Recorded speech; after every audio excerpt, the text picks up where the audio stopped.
Queridos alunos, estamos juntos de novo.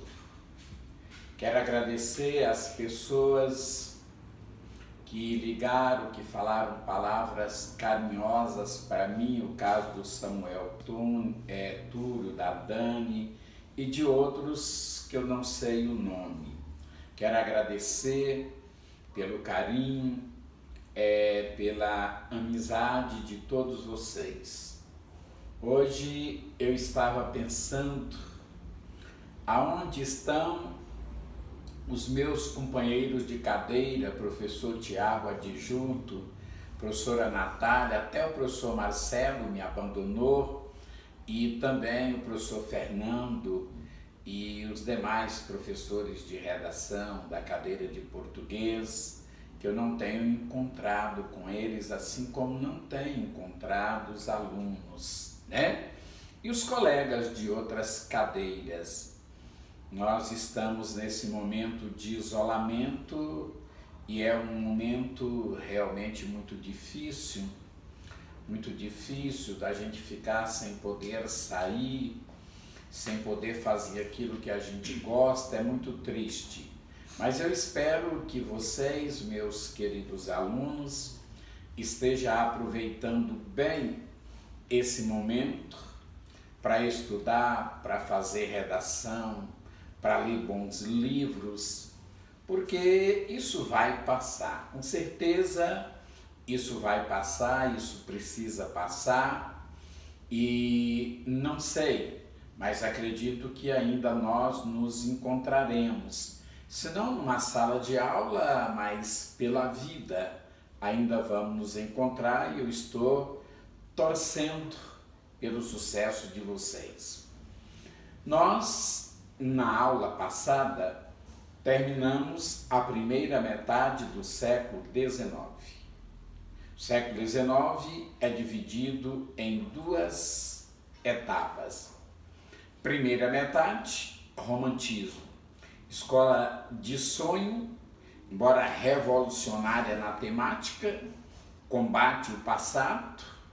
Escola de idealização, de fantasia. Na segunda metade do século XIX, vai cair essa idealização, esse sentimentalismo. Por quê? Porque a época agora, ela é científica.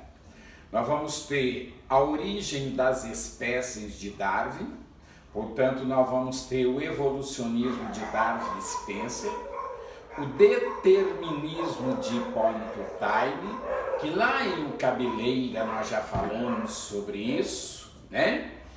É o determinismo que mostra que o homem vai agir de acordo com a raça, o momento, o fator histórico, né? As leis físico-químicos que o regem, que o determina, que o condiciona. Nós vamos ter a medicina experimental de Claude Bernard, o positivismo de Augusto Comte. Agora é o progresso, é a ciência. Você lembra da bandeira nacional que tem no centro escrito Ordem e Progresso, que é tirado do positivismo de Augusto Comte. Agora as palavras de ordem são essas: cientificismo, materialismo. Dizem que desde as cátedras universitárias até os bares boêmios não se falava em outra coisa a não ser cientificismo, materialismo. Foi uma época que o homem deu uma atenção muito grande para a ciência e afastou-se muito de Deus. Então surge neste período as escolas realismo, naturalismo, parnasianismo. Se eu te perguntasse assim, qual a origem do realismo, naturalismo, aí você responderia a França, porque a partir da segunda metade do século XIX, todos os movimentos literários vão surgir na França. Então nós vamos falar inicialmente sobre o realismo, naturalismo, e depois falaremos sobre a escola parnasiana, né? Realismo e naturalismo vão surgir na França. O realismo vai surgir na França com Flaubert em 1859, quando ele publica o livro Madame Bovary. Eu não sei se vocês estão lembrados. Esse livro escandalizou o mundo inteiro. Por quê? Porque na primeira metade do século XIX, a mulher era uma deusa protetora, uma musa inspiradora, capaz de mudar o destino do homem, capaz de mudar os caminhos do homem. Você lembra de Aurélia, do livro Senhora? Agora, a personagem de Flaubert em Madame Bovary chama-se Emma, né? E observe que essa Emma, ela é adúltera, ela trai o marido, o Dr. Charles ou Carlos Bovary. Observe que por isso o Flaubert foi processado, porque mostrou uma mulher adúltera. Então a mulher na primeira metade do século XIX, ela é um anjo, ela transforma a vida do homem, ela muda os caminhos do homem. Na segunda metade do século XIX, ela é adúltera, ela é pérfida, ela é prostituta. Então observe que há uma mudança. Por isso o Flaubert foi processado. Ele próprio vai fazer a sua defesa e ele vai dizer: Emma não é ninguém, Emma sou eu, ou seja, Emma é uma criação minha.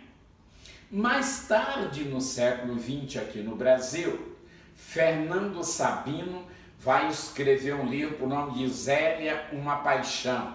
Zélia foi ministra no governo Collor e ele vai dizer: Zélia sou eu, lembrando Flaubert, né? Fora de hora, claro.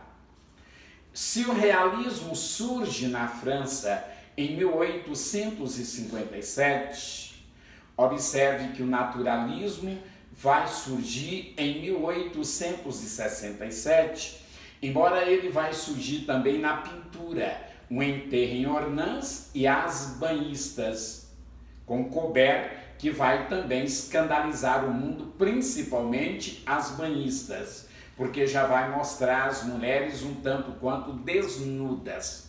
Mas na literatura vai surgir com Émile Zola, em 1867, com seu romance experimental por nome de Dereze Raquin.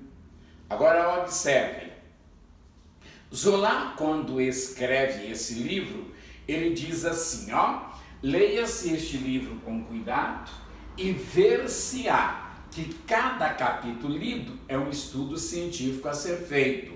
Então eu quero que vocês lembrem sempre do seguinte: o naturalismo é o exagero do realismo. Onde para o realismo começa o naturalismo. Se você me perguntasse qual escola é mais agressiva, mais científica, sem sombra de dúvida, o naturalismo. Ele é o exagero do realismo. Perfeito? Muito bem. Eu estou te lembrando essas datas para você ir pensando o seguinte: no Brasil não houve evolução do realismo para o naturalismo. Perfeito? As escolas vão surgir na mesma época, no mesmo ano. Em 1881 surge o realismo, quando Joaquim Maria Machado de Assis publica Memórias Póstumas de Brás Cubas, e o escritor maranhense Aloysio de Azevedo publica O Mulato, que vai introduzir o naturalismo no Brasil. Então observe, lá na França, realismo e naturalismo são escolas o quê? São escolas sucessivas. No Brasil são contemporâneas. Na França surge um, 10 anos depois o outro, né? E observe que no Brasil surge no mesmo ano. O realismo-naturalismo, quando surge, ele vai reagir ao romantismo. É uma reação ao romantismo. Então preste atenção. O romantismo tinha compromisso com a idealização, com o sentimentalismo, com o sonho, com a fantasia. O realismo, naturalismo tem a preocupação com o quê? Com a apresentação da verdade. Tudo bem? O romântico não tinha preocupação com a verdade. Era com a idealização, era com o sentimento. Agora essa escola se preocupa com a verdade. Vou falar uma coisa aqui que eu sempre tenho medo. Não apenas a verdade verossímil, mas a verdade exata. Não apenas a verdade parecida com a verdade, mas a verdade exata. Aí eu pergunto a vocês, a literatura pode mostrar a verdade exata todo o tempo? Não pode, porque ela é criação. Logo em Memórias Póstumas de Brás Cubas, nós vamos perceber que um defunto é o narrador. O livro vai ser narrado na primeira pessoa e o defunto, depois de morto, escreve o livro. Isso não é uma verdade exata, isso é criação. Agora, esse morto vai mostrar também a verdade existente na época. Então, a apresentação da verdade. A escola realista, a vida era subjetiva. Na escola realista, a escola romântica, perdão, a escola era subjetiva. Na escola realista naturalista, a escola é objetiva. Aqui você não foge da vida, mas você vai de encontro com a vida. Tudo bem? A vida é objetiva. A narrativa na escola romântica é lenta. Você vai ter o gosto pelo detalhe, pela minúcia. Preste atenção. A ação e o enredo perde toda a importância para a caracterização da personagem. Vamos repetir. O que é mais importante aqui? A ação e o enredo ou a personagem? A personagem. Então a narrativa é lenta, é morosa, é cheia de detalhes. Você encontra a função metalinguística, o sujeito explicando aquilo. Machado de Assis fala muito isso, né? Faz muito isso. Leitor obtuso, não lance a mão do dicionário, porque você não vai encontrar o cunho vernáculo que eu quero dar a este vocábulo e te explica o vocábulo. Por isso, as pessoas jovens, às vezes, afastam da obra machadiana porque eles querem ação, porque eles querem o que? Movimentação. E aqui é a introspecção psicológica em torno da personagem. A minúcia é o detalhe. Por isso a narrativa é lenta. Nós vamos encontrar o quê? Nós vamos encontrar o gosto pelo detalhe. A ação e o enredo não interessa, interessa a personagem. A ação e o enredo vai perder a importância para a caracterização da personagem. Nós vamos encontrar a crítica social, né? A crítica social. Qual a sociedade que está no poder agora? Aí você, por certo, me falará, a mesma do primeiro, da primeira metade, a burguesia, é verdade. Só que a burguesia na primeira metade, ela era elogiada e agora ela é criticada. As mazelas vão ser apresentadas, cancros sociais serão apresentados. Eu vou relembrar uma coisa que nós falamos no início, a traição conjugal. Vai ser um tema dessa época. Na primeira metade, não acontecia isso. Era a mulher deusa, ela era a mulher musa.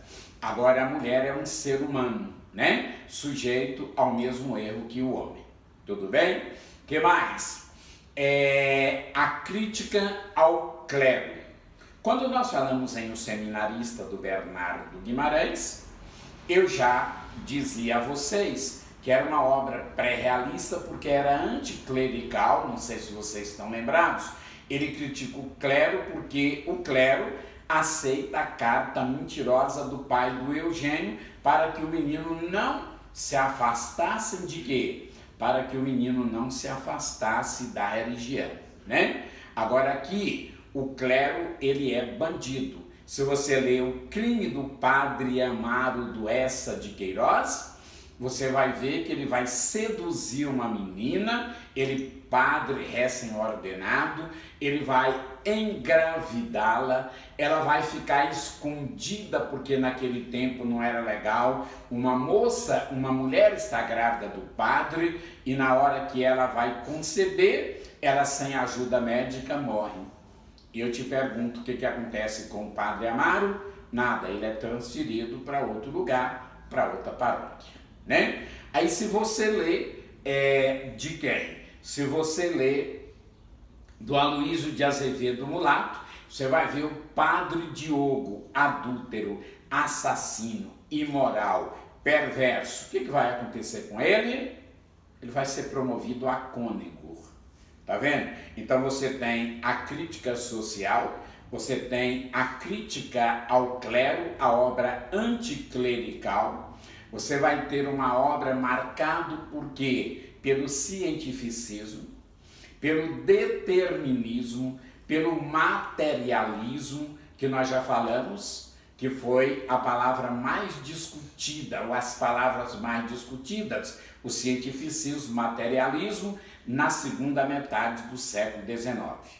Agora, preste toda a atenção que você puder para o detalhe. A escola realista, ela faz o romance de tese documental. Ela vai te dar muitas informações para te dar a impressão que ela está fotografando a vida real. Então observe que o romance de tese documental, ele te dá muitas informações para te passar a impressão da vida real. Tudo bem? A análise é psicológica. O sujeito procura desvendar os mistérios da vida e da alma da personagem. A escola, ela sugere. Aí você vai falar assim: você caiu em contradição. A palavra realismo significa apresentação da realidade, voltada para os fatos reais. Essa escola não pode sugerir. Ela sugere no sentido de que o leitor tira as suas conclusões. Preste atenção, o realismo não é vago, não é sugestivo. Isso vai ser próprio da escola simbolista. Ela sugere no sentido de que o leitor tira as suas conclusões. Você já leu Dom Casmurro, eu tenho certeza. Qual é a conclusão que você tirou? Capitu traiu o Bentinho? Não traiu? Não deu para saber. O escritor sugeriu. Não é verdade? Memórias póstumas de Brás Cubas.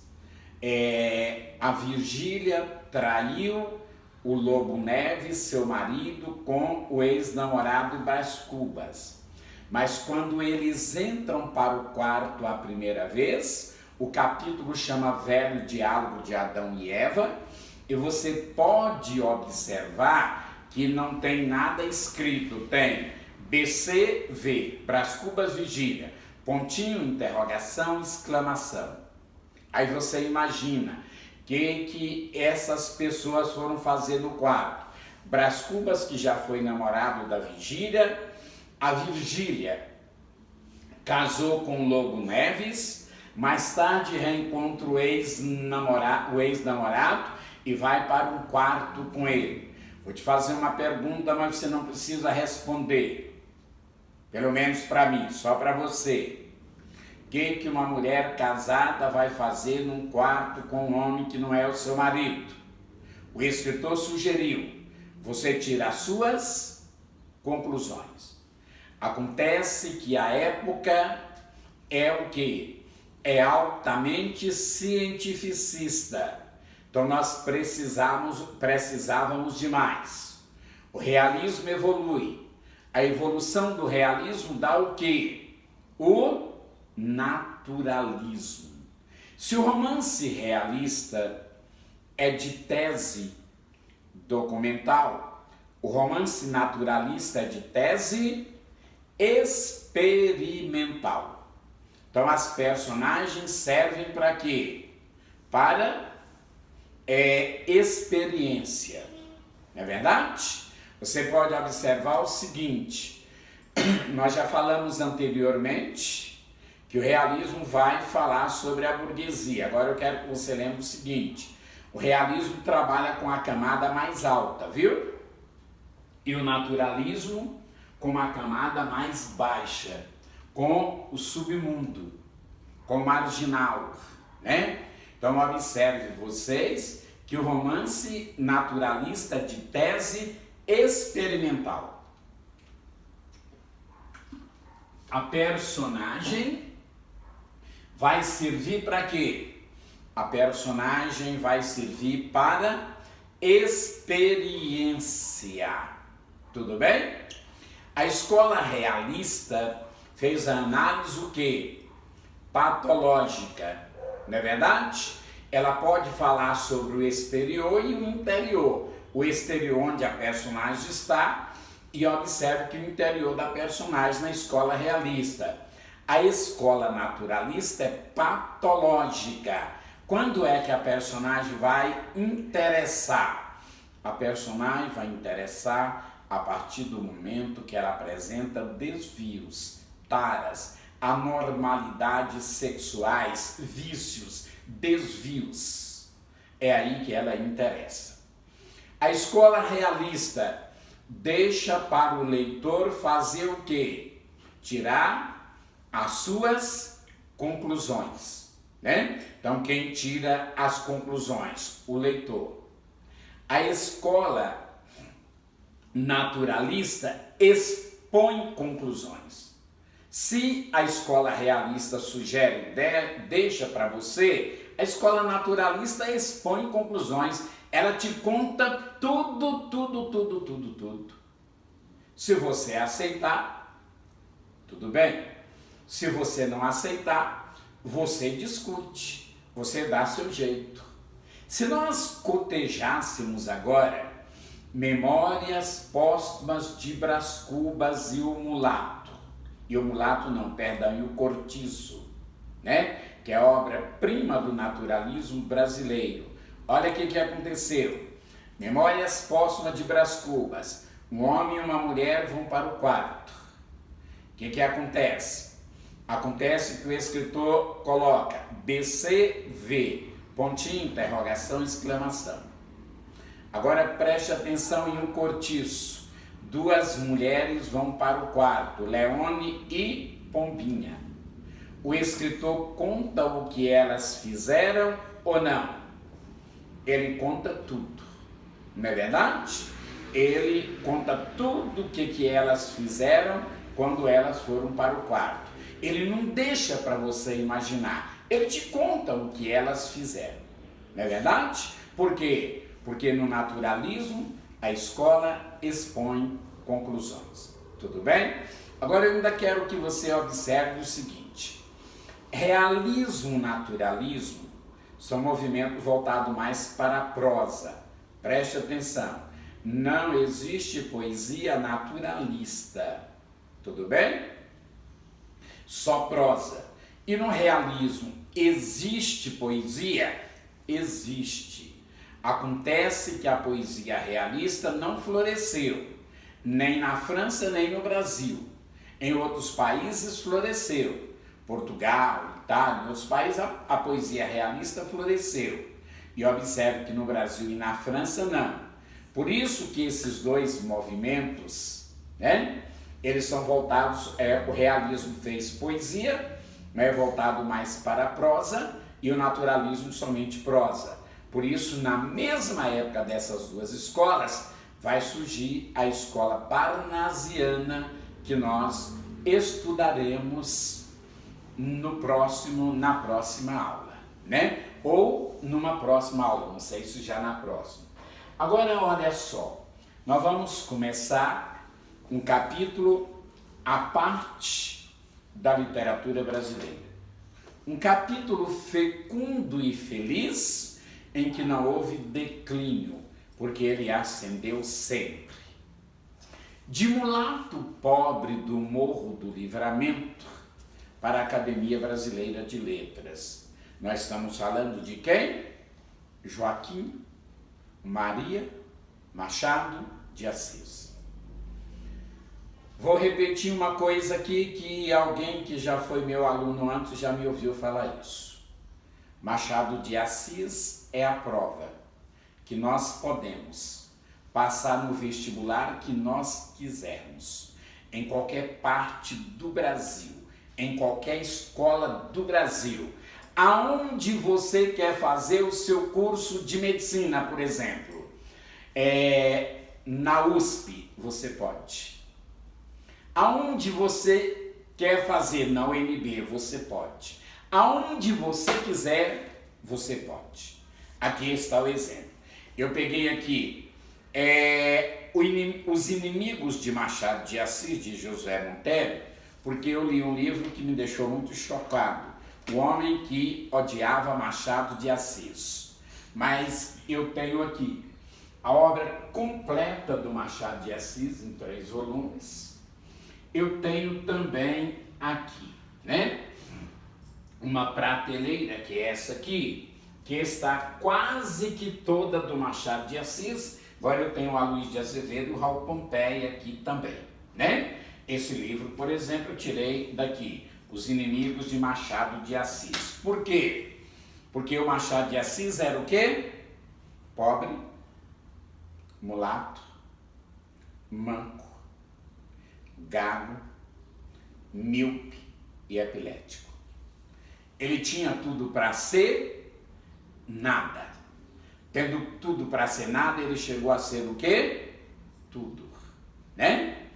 De mulato pobre do Morro do Livramento para a Academia Brasileira de Letras, da qual foi um dos fundadores, o primeiro presidente e é o presidente perpétuo da Academia Brasileira de Letras.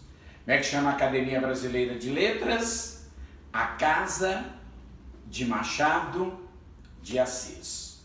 Você lembra que o pai dele era mulato, pintor de paredes? A mãe dele, lavadeira de roupa açoriana, e ela vai morrer. Ele tinha uma irmã que morreu, ele era menino, né? E ele lia poemas para a irmã, né? E a irmã morre, ele fica muito abalado. Depois a mãe morre e ele fica com o pai. E o pai casa com a mulher, que eu, se não estiver enganado, chamava-se Maria Inês e era doceira. E o pai dele morre e ele é criado pela madrasta. Olha que situação.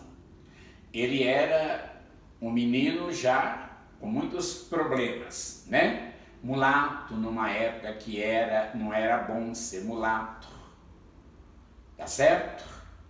Observe que hoje ainda existe o preconceito, mas me parece que menor que naquela época, me parece não, com certeza menor que naquela época. Era manco, gago, míope, epilético, perde a mãe, perde o pai, é criado pela madrasta, diz que ele vendia doces no Morro do Livramento para ajudar no sustento da casa. Eu fico daqui imaginando, né? Será que ele passou fome? Será que ele chorou muitas noites? Mas ele conseguiu. Ele conseguiu ter um reconhecimento em vida, né? Se eu te perguntasse, será que foi fácil? Você me responderia, claro que não. Claro que não foi fácil, né? Observe que ele lutou com dificuldade. Teve um padre que deu aula para ele de francês e latim. Ele estudou numa escola lá no Rio de Janeiro, fez lá o ensino fundamental, e aprendeu francês e latim com um padre. Mas observe que ele é autodidata. O resto ele aprende tudo sozinho. Ele foi um homem que estudou sozinho.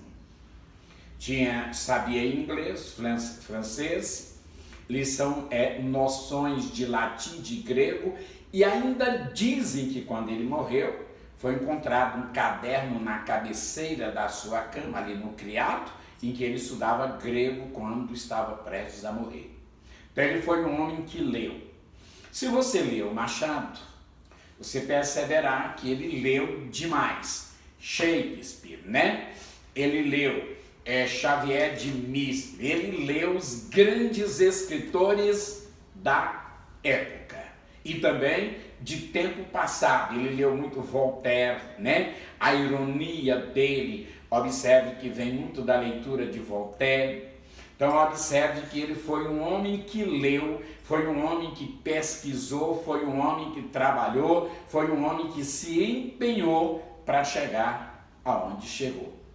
O problema é que, às vezes, nós queremos as coisas com muita facilidade. E, às vezes, esquecemos de nos empenharmos para aquilo que nós queremos. Mas o Machado de Assis é uma lição para nós. Nós podemos. Nós somos capazes. O que você quer? Que curso que você quer? Você vai conseguir. Você é capaz. Você pode. Eu só não te prometo que é fácil. Você terá que estudar, você terá que se dedicar, você terá que se empenhar. Mas que você consegue, eu não tenho dúvida nenhuma disso aí, né? Machado frequentou a livraria de Paula Brito, até mais tarde trabalha, né, com Paula Brito. Conheceu Casimiro de Abreu e outros. A crítica literária divide a obra machadiana em duas fases. E a primeira fase, ela vai chamá-la de romântica, onde ele escreve as seguintes obras, e eu gostaria que você prestasse toda a atenção que você puder. Ele escreve Crisálidas, Falenas Americanas. Se você estiver anotando alguma coisa, ou se você vier a anotar, você pode colocar na frente de Americanas, Crisálidas, Falenas Americanas, poesias. Então são poesias românticas. Aí eu vou te perguntar, o Machado foi bom poeta romântico? E aí você vai me falar, não, ele não foi bom poeta romântico. Se ele não escrevesse esses livros, a literatura brasileira não perderia nada. Aqui você percebe a influência de quem? Gonçalves Dias, Casimiro de Abreu, Fagundes Varela. Você pode observar o seguinte, em Americanas, nós vamos ter a influência de quem? Nós vamos ter a influência do Gonçalves Dias e possivelmente também do José de Alencar, embora é um livro poético, né? Ele vai falar sobre o quê? Ele vai falar sobre o índio. Mas acontece que o Machado não foi bom poeta romântico. Por quê? Porque faltou ao Machado de Assis aquela melosidade própria dos românticos, né? Faltou a subjetividade, faltou a idealização, faltou o sentimentalismo, faltou tudo isso, né? Então observe vocês que ele não tem a adjetivação carregada dos românticos. Ele é um escritor que objetivo. A linguagem dele é mais substantivada que adjetivada. Então, observe, ele tentou a poesia indianista, mas ele não foi bom romântico, ele não foi bom poeta indianista. Aí, se você ainda me perguntasse, ele cometeu erros, vulgarismos, imperfeições? Não cometeu. Não cometeu erros, não cometeu vulgarismo, não cometeu incorreções. Faltou aquele sentimentalismo do romântico, aquele derramamento da escola romântica, né? Além de poeta romântico, ele foi romancista romântico. Esses romances românticos seria melhor se a crítica chamassem, embora a crítica fala isso, de romances de transição, de romances convencionais, né? Então seria melhor se ela fizesse isso. Ele escreve Helena, Yaya Garcia, A Mão e a Luva, Ressurreição. Tudo bem? Deixa eu te dizer, uma época,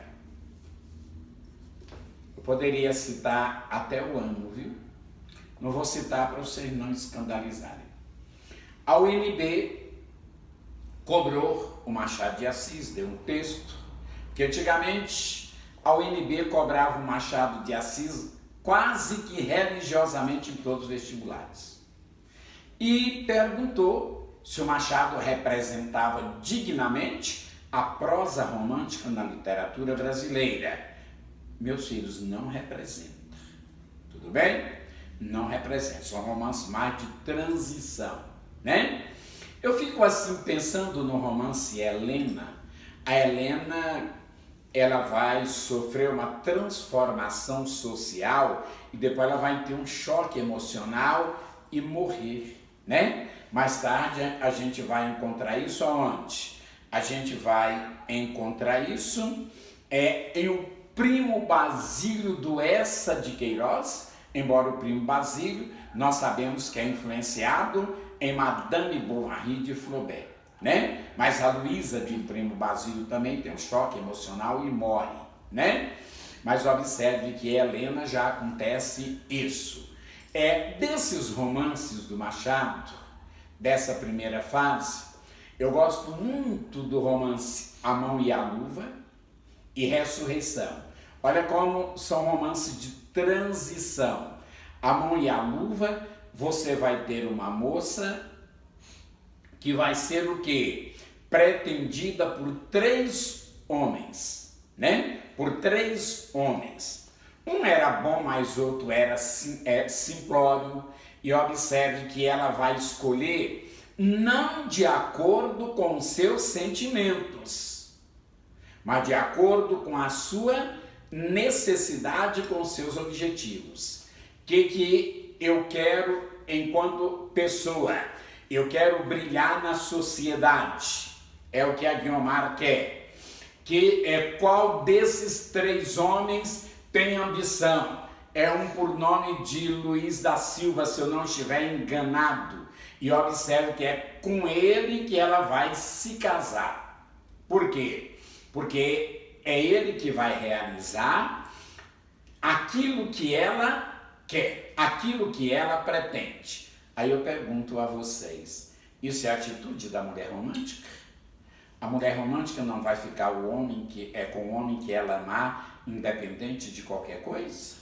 Então já é uma obra que te mostra uma característica realista, né? E outro livro que eu gosto muito também, porque aproxima bem do realismo, é Ressurreição, que vai mostrar um médico por nome de Félix, que vai se apaixonar por uma viúva por nome de Lívia, mulher bonita e que tinha um filho, mas ele era ciumento, inseguro. Olha como é a análise do comportamento humano. O ciúme dele era doentio, né? Observe que ele era uma pessoa o quê? Ele era uma pessoa insegura. E essa insegurança, o que acontece? Essa insegurança faz com que ele perca a mulher. Primeiro que ele recebe uma carta anônima falando que a mulher é infiel, ele termina o namoro com a mulher. Depois um amigo mostra para ele que a pessoa que fez isso possivelmente gostava dele, ou possivelmente gostava da Lívia, e ele procura a mulher e ele pede perdão, e a mulher vai o quê? Perdoá-lo, e eles vão reatar o namoro, vão ficar noivo. Vocês podem imaginar isso, principalmente vocês, minhas filhas. Na semana do casamento, ele volta a receber a carta e ele rompe o casamento, o noivado. Ele termina tudo. O mesmo amigo que o advertiu a primeira vez vai falar com ele a segunda vez: doutor Feco, o senhor é um tolo incorrigível. A pessoa fez isso querendo separar o senhor da dona Lívia e tal. E ele pensa, é verdade, procura ela e pede perdão. Ela o perdoa dizendo: eu te perdoo, mas sejamos apenas bons amigos. Se nós casássemos, seríamos infelizes por causa da sua insegurança. Aí eu pergunto a vocês, isso é uma atitude romântica? Não é. Dentro da proposta romântica, o que deveria acontecer? Ela perdoaria ele a segunda, terceira vez, até ela mudar o comportamento dele, os caminhos dele. Isso não aconteceu. Então observe vocês que essas obras chamadas de românticas são obras de quê? Transição, né? Então são obras de transição, estão passando do romantismo para o realismo. Agora observe, o grande salto qualitativo do Machado de Assis vai ser a obra realista. Esse vai ser o grande salto qualitativo da obra machadiana. Quando começa? Em 1881. Com que obra? Memórias Póstumas de Brás Cubas. Preste atenção. Memórias Póstumas de Brás Cubas. O livro é narrado em que pessoa? O livro é narrado na primeira pessoa, né? Então pense comigo aqui. O livro é narrado na primeira pessoa. Quem é o narrador? O personagem, Brás Cubas. Quando que ele narra essa obra? As memórias são o quê? Póstumas. Ele vai narrá-las depois de quê? De morto. Ei, preste atenção. Está dentro do real e da razão um defunto escrever uma obra ou está além do real e da razão? Além. Se está além, essa obra apresenta traço que surreal. Surrealismo. Você lembra das vanguardas europeias? O professor Marcelo deve ter falado isso para vocês, embora ele deve ter falado en passant, porque quem já falou isso para vocês minuciosamente foi o professor de artes, né? Ele é que falou isso detalhadamente para vocês. Surreal é aquilo que está além do real e da razão. O morto escrever a obra está além do real e da razão. Eu não vou continuar esse comentário com vocês, mas na próxima semana, se eu tiver a permissão do professor Marcelo e do Rodrigo Pavan, se eles permitirem, nós continuaremos a falar sobre Machado de Assis. Memórias Póstumas, Quincas Borba, olha como é que eu já fiquei arrepiado só de citar esse nome, Quincas Borba. Ridon Casmurro, Esaú Jacó, Memorial de Aires, além dos contos machadianos, das peças teatrais e da crítica literária. Fique com Deus, um abraço, um beijo no coração, até a próxima.